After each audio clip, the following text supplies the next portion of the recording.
Bonjour à tous et bienvenue dans un nouveau numéro de votre émission L'Instant Bible, l'émission qui rend la Bible accessible à tous.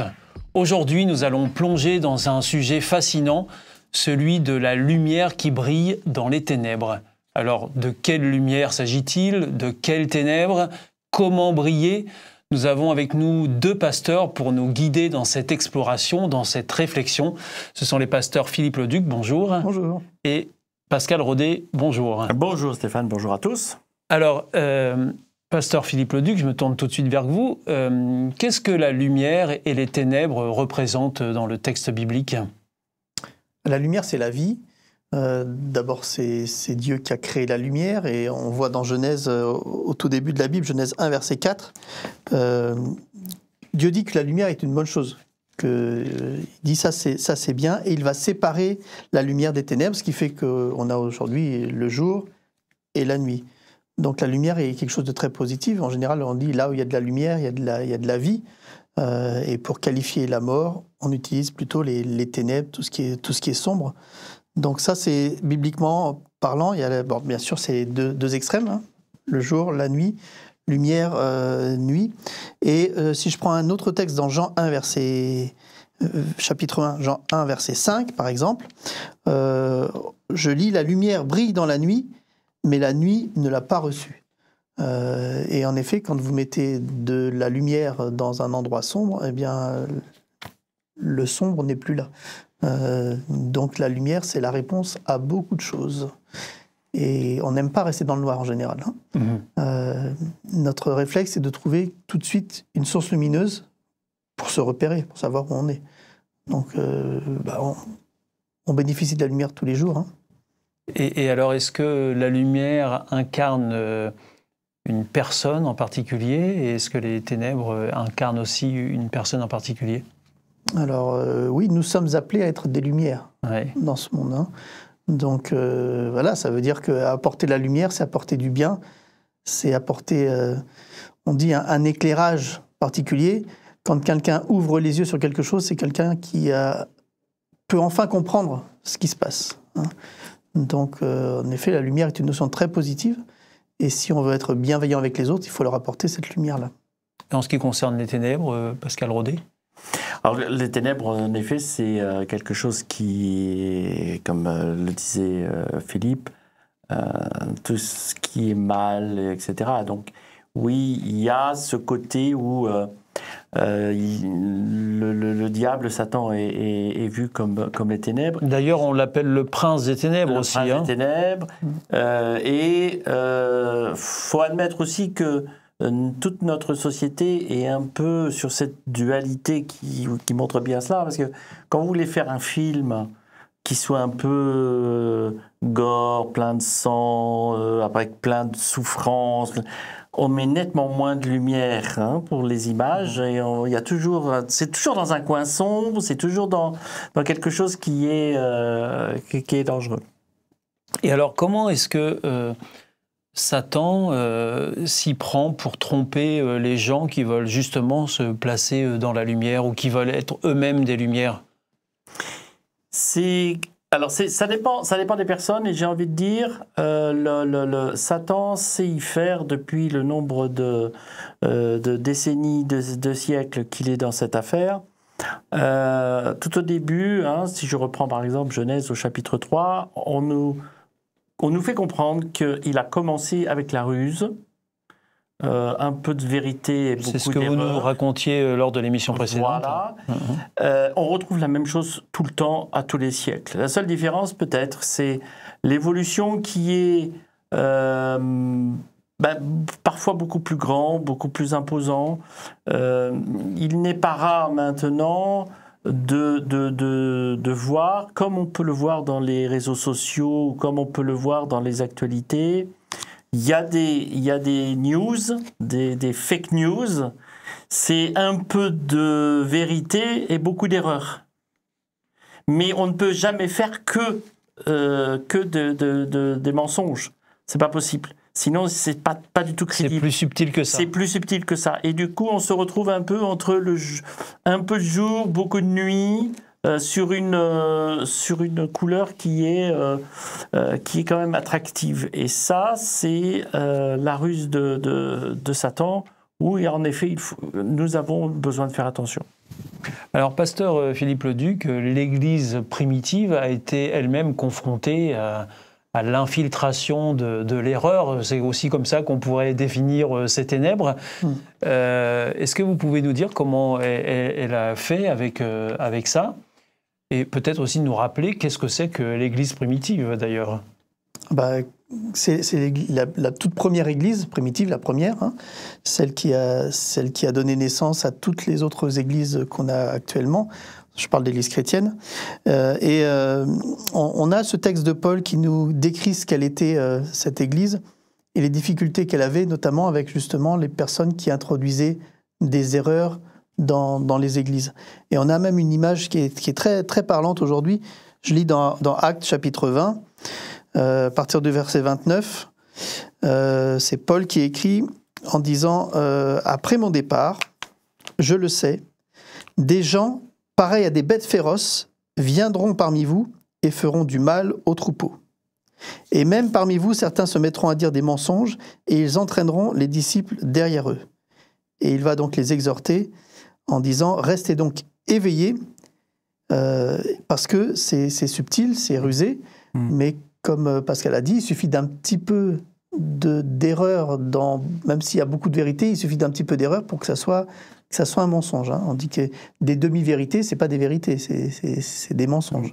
Donc c'est subtil et Paul a dit attention parce que ça peut avoir des dégâts, ça peut faire des dégâts. Et alors, Pascal Rodet, Jésus lui-même s'est dit être le chemin, la vérité et la vie. Et alors, est-ce que vous pouvez nous dire comment Jésus a démontré lui-même qu'il était le chemin, la vérité et la vie? Il l'a fait avec plusieurs situations. Et la première, très rapidement, son leitmotiv a été « il est écrit ». Et il se référait exactement au texte biblique. La deuxième voie est dans la pratique. Je fais ce que je dis et je dis ce que je fais. On le voit par exemple dans certaines expériences qu'il avait avec les pharisiens, où eux étaient dans la parole. Voilà ce qu'il faut faire, et le faisaient à leur bannière. Où il se mettait un peu à se fâcher avec eux, parce qu'en disant... Attendez, vous parlez de l'écriture, parlons-en, voilà, ça, c'est ça, voilà ce qu'il faut faire et je le fais. Je pense que ça fait toute la différence pour un leader, quelqu'un qui veut démontrer véritablement ce qu'est la vérité, le chemin. Et puis, en effet, de tout temps, Jésus a rappelé que c'est par lui que l'on découvre Dieu d'une façon correcte.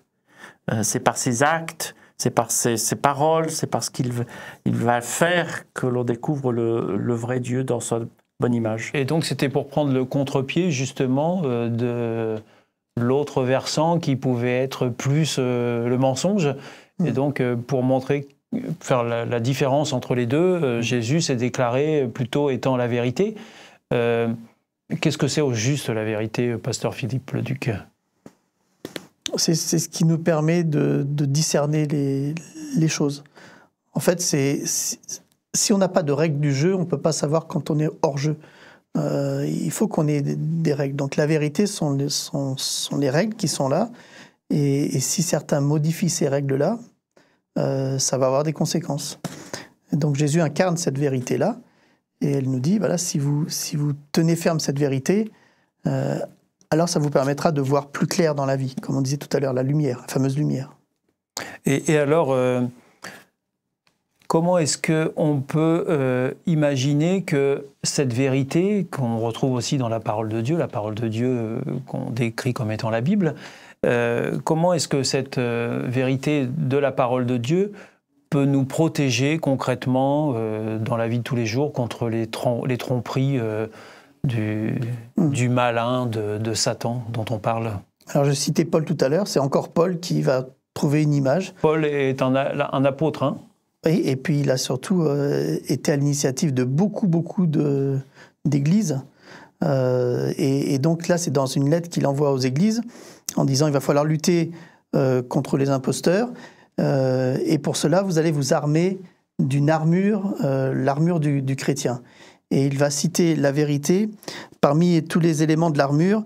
Je lis dans Éphésiens 6, verset 14. « Prenez la vérité comme ceinture, mettez la justice comme cuirasse, comme sandale l'ardeur pour annoncer la bonne nouvelle. » Enfin, il décrit tous les éléments de l'armure, mais il dit que la vérité, c'est la ceinture. Et la ceinture, c'est un élément important parce que c'est ce qui tient le pantalon.